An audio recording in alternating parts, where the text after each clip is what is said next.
Il est même d'ailleurs dit comme ça dans notre tradition. Un homme qui couche avec une femme mariée perd son monde futur.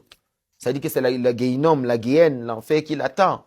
Ma Kavanash, la reine Banosia qui souffre, on n'aura finalement pas des pensées de faire de la sorcellerie. Ça veut dire qu'un homme, tu ne peux pas aller chercher la femme parce qu'une femme mariée, justement, elle a déjà l'âme de son mari à l'intérieur de son corps. Lorsque toi, tu viens donc maintenant troubler, enlever cette âme-là en connaissant la femme d'autrui qui est mariée, tu es en train de détruire ce couple-là.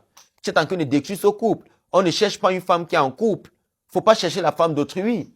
Faut pas chercher une femme qui est en couple. Tu voudrais qu'elle quitte son homme pour venir être avec toi.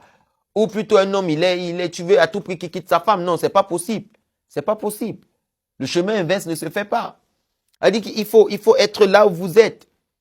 Il faut être là où vous êtes. La polygamie n'est pas quelque chose qui est interdit, mais la polyandrie, c'est interdit, ça ne se passe pas.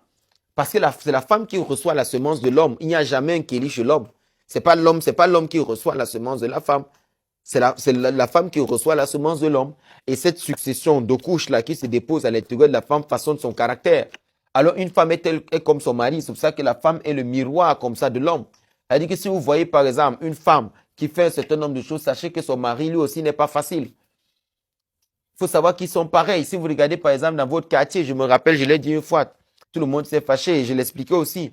Quand dans un couple, une femme domine l'homme, s'ils accouchent des filles, ces filles ne vont pas se marier.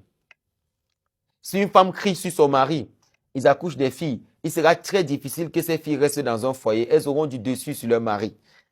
Par contre, s'ils accouchent des garçons, ces garçons auront le même problème, ils auront peur des femmes. Et la plupart de ces garçons finissent efféminés. C'est pour ça que vous devez faire très attention. Comment est-ce qu'une femme parle à son mari? C'est très important de fixer les bases. N'entrez pas dans des relations sans avoir établi des bases.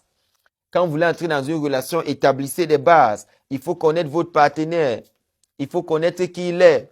Il faut connaître comment il se comporte. Qu'est-ce qu'il fait? Ne vous engagez pas juste comme ça parce que vous dites non, je l'aime. L'amour ne suffit pas.